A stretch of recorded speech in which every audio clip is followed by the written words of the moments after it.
Eles já fizeram isso. Agora, sobre essa demanda, que é muito interessante, você acha, que pensa assim, né? Tá vindo Cara, ETFs, né? essa informação é muito relevante, Sofia. Estão Muito chegando os relevante ETFs, né? para o investidor de ET. Mas vamos lá, se a gente mantém essa taxa de crescimento, né? Essa demanda, você acha que é realista pensar que vai existir essa demanda para os validadores? Se tem esse choque de oferta e demanda, a gente mantém ali já nessa fila de validador até o final do ano, quando tiver essa nova, essa nova atualização. E a gente fica lá com mais ou menos um pouco abaixo de 50%. A gente vai ter menos éteres em circulação. Uhum. E aí começa a entrar o dinheiro institucional com os ETFs. Não, e não é só isso, né, cara? Também. ETF Spot de Ether, por exemplo. Mas, cara, mas não é só isso. Pensa só. Tem isso, tem toda razão, mas tem também o aumento na quantidade de soluções como a Stake Together. Hoje ali do Rocket Pool, às vezes o cara pode falar assim, não quero fazer o stake do meu ético qualido, porque eles ficam com 10%, o APR não me interessa tanto. Mas aí surgem outros modelos, como a Stake Together, né? Eu vou usar a Stake Together como exemplo, porque é o que a gente conhece mais. Putz, o cara fala assim, o APR não é o mais maravilhoso do mundo, mas eu quero fazer stake aqui com essa comunidade, porque eu vou ter um benefício aqui. Sei lá, sacou? Então, como existe esse modelo de negócio da Stake Together, para criar incentivos para outras pessoas fazerem stake, vão surgir outros. Então, além da demanda institucional, a partir de ETF Spot de Ether, também vai ter a demanda dessas outras soluções com outros modelos de negócio que vão atingir outras pessoas, como, por exemplo, eu. Eu nunca tive interesse em fazer stake de ETH em Lido e em Rocket Pool. Agora, se eu tivesse na ponta do staker, e tem um cara ali que é um criador massa, ou que é uma DAO que eu quero apoiar, ou que é uma causa social que eu quero apoiar, porra, de repente eu vou pegar e vou fazer stake de parte dos meus ETHs ali. Vão surgir outros modelos de negócio que vão atingir outras pessoas. Ou seja, a gente está falando aqui da criação de um monte de fonte de absorção de ETH do mercado. E aí os caras, o que eu não entendi ainda foi, e aí os caras estão falando o seguinte, se essa fila se mantiver assim até maio, a gente vai ter 50% dos ETH em stake. A minha dúvida vou fazer essa pergunta porque eu não entendi se tu me deu a resposta, Sofia. Essa conta deles, de que 50% dos ETH estariam em stake até maio do ano que vem, é levando em consideração a fila de hoje ou é levando em consideração uma fila potencial em virtude de todas essas novas demandas que ainda não surgiram? Demanda de hoje. Ela já está ela já cara, tá ali no nível máximo, entendeu? Se isso aí é a demanda de hoje, se essa conta considera a demanda de hoje, eu acho que a demanda daqui a um ano vai ser muito maior que essa. A fila vai estar muito maior. E se aí, cara, será que esses caras não estão querendo controlar? Será que esses caras não estão querendo controlar uma explosão do preço? Porque o que vai acontecer se a fila se torna mais extensa? Será que não vai ter menos gente falando assim, eu não vou colocar em fila aqui, eu não vou entrar nessa fila e vou guardar os ETHs, por exemplo? Ou será que não? Será que não surge, inclusive, espaço para aplicações? Porque enquanto. Vamos lá, digamos que eu fiz. Eu não tenho essa resposta, tá? Eu quero saber se tu tem. Não sei se tu tem, o Fabrício deve estar aí no chat, ele pode responder, porque com certeza ele sabe. Enquanto eu estou em fila, eu não estou recebendo eu não estou sendo rentabilizado, correto? Não tá. Tá. Então, por exemplo, quando eu vou fazer stake hoje numa Lido da vida, eu imediatamente começo a receber ou eu tenho um tempo para começar a receber? Você, quando compra, ou você tá com o LST, você tá recebendo. Imediatamente. Imediatamente. Quem é que paga isso enquanto o ETH está em fila? Porque eles já têm outros validadores e eles já estão colocando na fila. E por isso que eles conseguem dar aquela... Porque alguém está bancando isso. Alguém está bancando. Não, mas assim, por isso que, por exemplo, a Lido talvez não tenha o APY maior. Porque ele faz todo mundo que está entrando, mas a maioria também... Todo mundo paga. Todo mundo paga. Exato. Para quem entra em fila, Enquanto receba está entrando. Exatamente. Por isso que existe essa preocupação, inclusive, na Stay Together, sobre essa gestão do cash flow, né? Se a gente se tá entrando agora, tá entrando ETH para colocar em stake, só que tem gente pedindo para sair, pô, a gente não quer destruir o validador, isso é ineficiente, isso também não é inteligente, a gente vai ter que passar pela fila de validadores também, mas a gente precisa devolver o Ether na hora que a pessoa pedir de volta, acabou.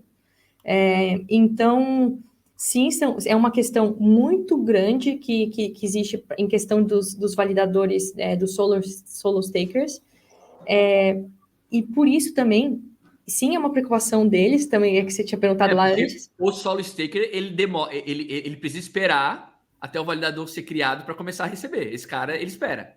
Exatamente. Por isso que também tem uma certa vantagem você colocar no seu stake para fazer em um dos grandes provedores de liquidez, de staking. Então, o que acontece? Se você para pensar... É isso aí. Você está falando é o que a gente acabou de concluir aqui, né? O APR da Lido é menor nesse sentido, porque toda vez que entra alguém, tem uma diluição do APR de todo mundo, porque existe esse tempo para efetivamente o validador ser criado.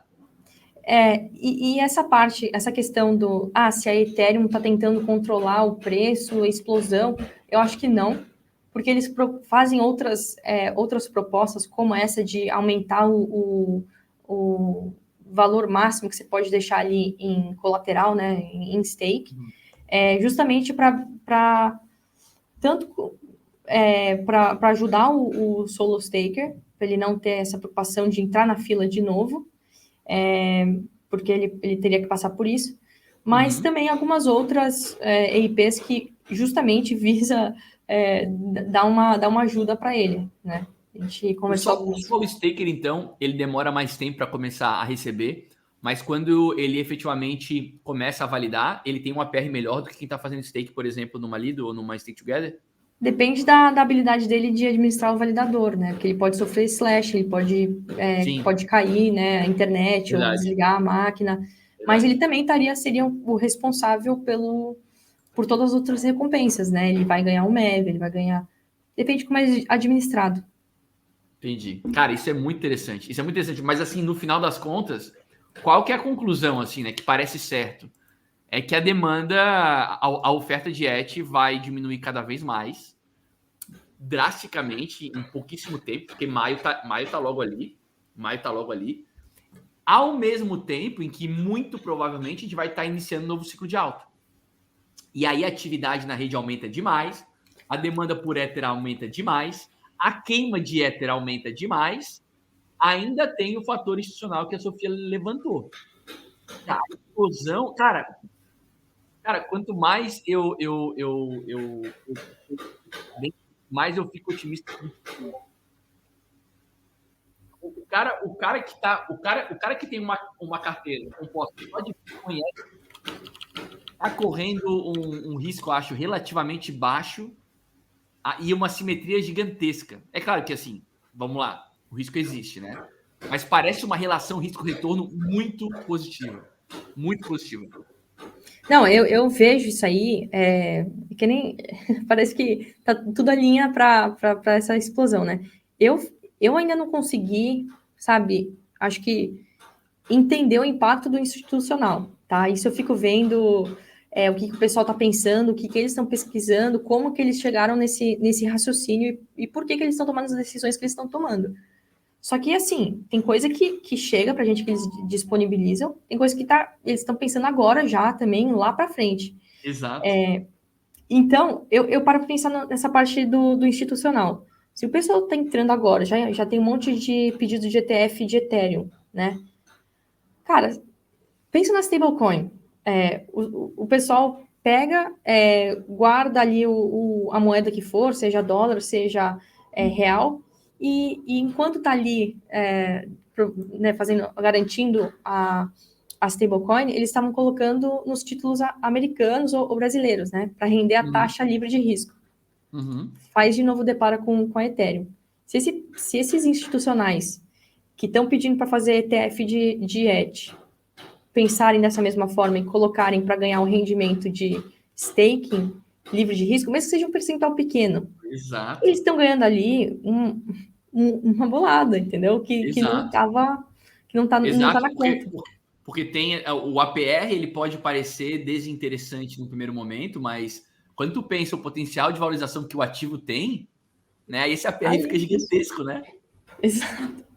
Exato. E você acha, João, aí já joga uma pergunta, você acha que vai, quando que, se for sair, se você acha que vai sair um ETF de staking, seja só staking de Ethereum, seja só staking de outros, você acha que vai começar a aparecer ETFs de DeFi? Cara, ó, eu vou te falar uma coisa. No ano passado, eu fui num evento eu fui esse ano também, mas me chamou a atenção o ano passado o evento da Avalanche, né? E até tava falando ontem, a gente teve community call lá do Zero Paralelo ontem, e eu tava falando pro pessoal, ó, tem um cara na Avalanche, chama John Wu, que é o presidente da Avalanche Foundation, né? A Avalanche tem a Avalabs, que tem o seu CEO, que é o Emin Gansirer, e tem a Avalanche Foundation, que o presidente é o John Wu. E esse cara é muito bem relacionado com o institucional, com gestores de fundos e tal. Tanto é que no Avalanche Summit do ano passado, cara, de cada 10 painéis, 6, 7 eram com gestores de fundos. Assim. Eu conheci lá, por exemplo, a CEO da Falconex. Vários CEOs de fundos, gestores de fundos, estavam lá. Eu não vou lembrar os nomes agora, porque faz tempo, mas gente grande, assim, tá? E eu me lembro que naquela ocasião, era bull market, né? Lembrando que era bull market, não era bear. Era bull market, mas naquela ocasião, o nome dela eu acho que era Aria. Eu vi ela e vi outras pessoas falarem, vários outros gestores de fundos falarem, que o institucional investir em DeFi não é mais uma questão, não existe mais uma barreira técnica para isso acontecer. Existe uma... Quando isso não acontece, é por conta da barreira do gestor. Não é nem regulatório, é do gestor. Não? Tá. Não, e aí a gente teve uma... Isso foi em 21, hein? Há 2 anos atrás. E aí, cara, a gente tava na segunda-feira dessa semana, teve uma call de membros do YouTube, foi na segunda-feira, quem é membro aqui, que assistiu, pode confirmar isso que eu vou falar agora. Eu tava lendo uma tese da Arrington Capital pra galera e nos deparamos com uma solução chamada Vega. Eu até fiz um corte aberto pra galera saber que existe, né, para não ficar limitado aos membros. Eu fiz um corte só para o pessoal saber que isso existe, chama Vega, é uma blockchain, um token que existe desde 2021. E esses caras, eles são uma blockchain que quer ser intransigentemente descentralizada, focada em derivativos, tá? E aí a gente foi dar uma olhada nos maiores detentores desse token, do token Vega, né? Abrimos o Etherscan dos caras e tava lá a primeira carteira, até o Brunoche que descobriu isso, era da Pantera Capital, que é uma das investidoras, e a segunda carteira era da Falconex. A carteira da Pantera era uma carteira só para esse investimento, porque tem lá os tokens, acho que 2 milhões e 200 mil dólares nesse token e mais nada. E aí tem um pouquinho de ETH ali que deve ser... Então, é como a Pantera gestiona os seus fundos, né? Provavelmente eles têm uma carteira para cada investimento. A segunda carteira, que era a da Falconex, tu clica na carteirinha lá e tem vários investimentos deles na mesma carteira. O que eu quero dizer com isso, né? Respondendo a tua pergunta. Os caras já estão investindo. Já estão investindo. Agora, esses caras, eles precisam ter ali, na composição dos seus times, pessoas que entendem como fazer isso com segurança, porque são investimentos enormes. Aliás, a gente viu que na segunda-feira, a Falconex tinha mais de 70 milhões de dólares nessa carteira em USDT e USDC. Ontem na Call de Membros, quando eu fui mostrar isso pra galera, os caras tinham muito menos. Tinham, tipo, 15 milhões na somatória das duas stablecoins. Aí o Brunoche foi lá no Explorador. Comunidade é foda por isso, né? O Brunoche foi lá no Explorador e falou que esses saldos os caras estavam sacando de 750 mil e 750 mil dólares, tá? Em USDT. E estavam mandando para corretora. O que esses caras estão mandando stablecoin para a corretora num momento como esse? É para transformar em fiat? Pode ser. Mas pode ser também para começar a aumentar a posição em alguns ativos. Cara, o Brunoche mandou muito. Mas, assim... Entende? Então, assim, respondendo a tua pergunta, já está acontecendo. Agora, obviamente que a criação desses instrumentos vão acelerar esse processo. Eu sempre falo, a gente não precisa do institucional para o mercado crescer. Eu vejo um monte de gente falando, precisa da entrada do institucional. Não precisa. Não precisa. Agora, vai acelerar, né? A entrada desses caras vai acelerar, isso vai. Isso está acontecendo, eu acho que é inevitável.